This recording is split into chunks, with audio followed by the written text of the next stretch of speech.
Y vamos con nuestro primer invitado del día en la hora de la verdad. Él es el general en uso de buen retiro, el general Héctor Fabio Velasco, excomandante de la Fuerza Aérea Colombiana, para que hablemos de lo que ocurrió o de las posibles situaciones que se pudieron presentar para que no se diera de baja o captura al terrorista de las FARC, conocido como Gentil Duarte, pero quien por nombre de pila tiene Miguel Botache Santanilla, alias Gentil Duarte.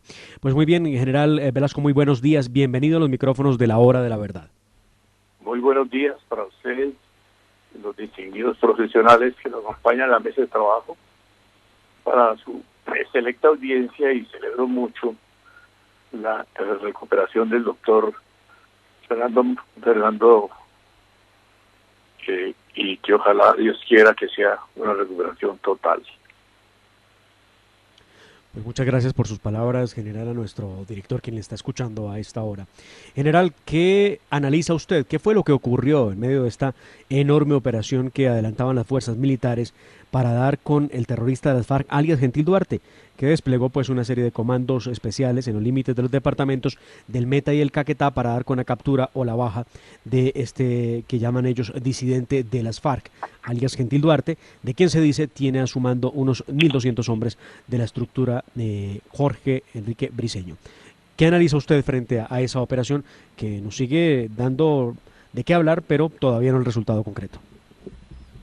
Estas operaciones se hacen con base en un planeamiento muy serio, muy profundo, pero pueden ocurrir a veces fallas en la inteligencia. Se filtra la información por una parte, pero por otra parte ellos saben que están detrás de ellos y están en constante movimiento. Pero de todos modos, ellos van a caer. Mientras siguen sus operaciones, caen porque caen. Eso no le quepa la menor duda. Ya vemos, en el pasado cayó, a pesar de todas las precauciones que han tomado, todas las medidas. Cayó Reyes, cayó Cano, cayó el Mono Jojoy, otros tantos narcoterroristas de ese tipo. De manera que estas operaciones, como le digo, se hacen como en un buen planeamiento. A pesar del debilitamiento de la inteligencia militar, que lo vimos en el gobierno pasado, dirigido desde la Fiscalía por el fiscal Montealegre, con el silencio cómplice del gobierno, para complacer a la FARC. En este momento se sigue, yo pienso que hay una recuperación en buena parte de la inteligencia militar, que se la golpeó muy duro. Y la base de estas operaciones, la base de la inteligencia para la Fuerza Aérea, la gran mayoría, es la inteligencia humana, la información que se convierte en información de inteligencia y después en inteligencia. De manera que debe haber ocurrido algo. Desde luego, y ya en mi retiro no conozco detalles sobre las causas de esa falla, pero como nos ocurre con frecuencia en las operaciones, aunque la Fuerza Aérea es muy precisa en eso, y cuando se planea y se ejecuta una operación, se autoriza, realmente es porque hay una certeza muy alta en la efectividad por una parte, y en otra parte en la seguridad de las mismas, ¿no? A veces también hay que tener en cuenta el terreno, la topografía nuestra, el bosque. Entonces esos son factores que influyen mucho en una operación. A propósito de ese tema, general Velasco, lo saluda Sergio Helt. Quisiera preguntarle qué tanta movilidad tienen estos terroristas. Se estima que alias Gentil Duarte comanda alrededor de 1.500 hombres en el terreno, pero también que se mueve mucho entre Colombia y Venezuela, por supuesto, con bastante cercanía también a la frontera con Brasil. La pregunta es un poco qué tanta movilidad tienen, qué tanta capacidad de movilizarse a través precisamente de esos bosques, de esas selvas, tienen esos terroristas en medio de las dificultades que les puede plantear pues tener operativos inmensos de la fuerza pública como los desplegados la semana pasada. Lo hemos visto, ellos no solamente tienen movilidad por tierra ni por el bosque, ellos tienen movilidad aérea, tienen sus sus testaferros, los cuales hemos visto y hemos hecho operaciones, yo mismo hice varias, donde se incautaron aeronaves que figuraban nombres de testaferros en las cuales se movían ellos fácilmente. Una de ellas fue la operación, usted recuerda, de Fernandinho, el capo de la droga brasileña. Eso le hizo eso una operación de inteligencia y operación aérea de la Fuerza Aérea, se le hizo seguimiento hasta que se los logró capturar. Ellos no están moviéndose constantemente precisamente para tratar de que se ubiquen y ser neutralizados, ¿no?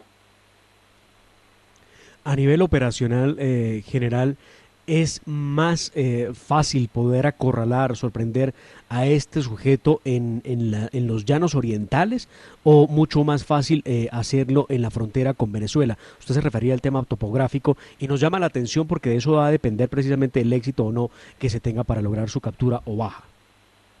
Ellos tienen, indudablemente, estos grupos narcoterroristas tienen una ventaja enorme con la complicidad directa o indirecta del gobierno venezolano. Allá se mueven tranquilamente y siempre lo han dicho desde que estaba Chávez. Ellos mismos abiertamente denunciaban que se movían con más seguridad en las mismas ciudades venezolanas que en la selva colombiana, de manera que eso no debe extrañarle.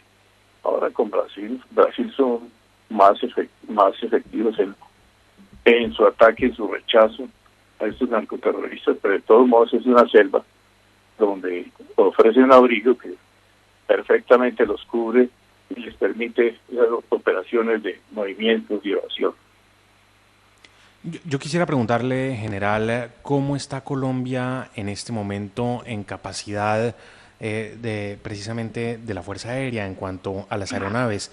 Hemos tenido un parque aeronáutico envejecido con algunas renovaciones, una accidentalidad incrementada tal vez en los últimos años, pero ¿cómo está Colombia a nivel de fuerza aérea en comparación también con la región, pero también muy a propósito de los retos operacionales? Porque no es lo mismo tener una fuerza aérea para retos precisamente como estos, de dar con esos terroristas y de hacer interdicciones aéreas de narcotráfico, como por ejemplo, el tema de la protección, la defensa de la soberanía en cuanto a otros países que nos pudiesen atacar.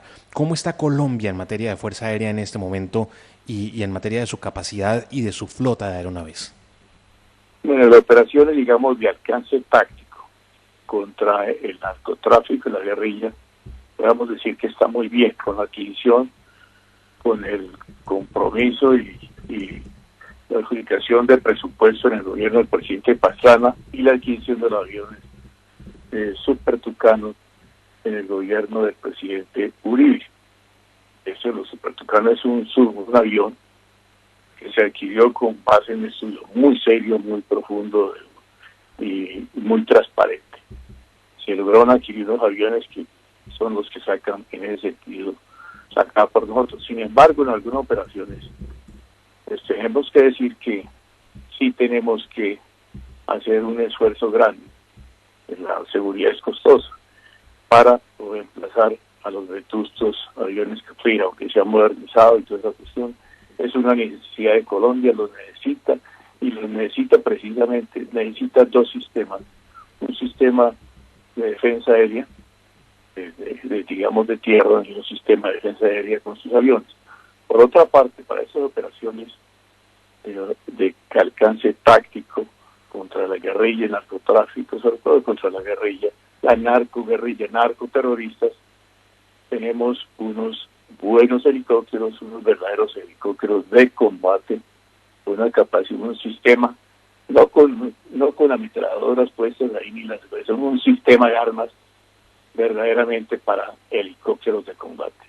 En ese sentido estamos bien, pero como le digo, Colombia necesita urgentemente para eventualmente, en un caso desesperado de una acción de un irresponsable como el que tenemos de vecino, poder responder y poder neutralizar un ataque. Necesitamos unos aviones urgentemente, y eso será algo que tiene que pensarse inmediatamente y buscarse una solución tan pronto salgamos de los afugios económicos que tiene ahora la nación. General, usted es una persona que ha estado ocupando cargos que tienen que ver con nuestros hombres retirados de las fuerzas militares de Colombia. ¿Cuál percepción tiene usted o qué percepción tiene en estos momentos de la seguridad jurídica que le brinda el Estado, el ordenamiento a nuestros hombres de las Fuerzas Armadas en Colombia? Recordemos que esto ha venido siendo una lucha que los terroristas plantearon como una lucha política, luego fue una lucha armada y luego ha terminado esto en una combinación de todas las formas de lucha, al punto que ellos ya cuentan la historia a su manera, pues han ganado de alguna manera la guerra que tanto se libró en Colombia en contra de ellos y están reescribiendo la verdad. Pero, ¿qué le dicen a usted los nuevos integrantes, los nuevos componentes de la fuerza pública en Colombia? ¿Cómo avanza esa lucha jurídica en la que uno ve muchas veces, lamentablemente y con dolor, a nuestros hombres desfilar a las cárceles y a los señalados de delitos de lesa humanidad y crímenes de guerra, pues estar en las mejores posiciones en la política y la sociedad colombiana? Indudablemente digamos, unos planes de la ultraizquierda continental para atacar a la fuerza pública.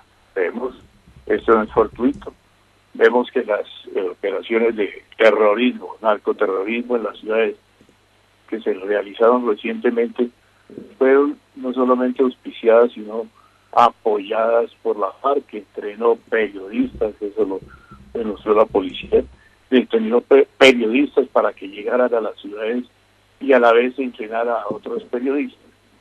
Eso desde en tiempos de Nikita Khrushchev y antes, vimos que la forma de tratar de llegar al comunismo a los pueblos es precisamente destruyendo algunos elementos importantes, como son la familia, la religión, las costumbres, ¿no?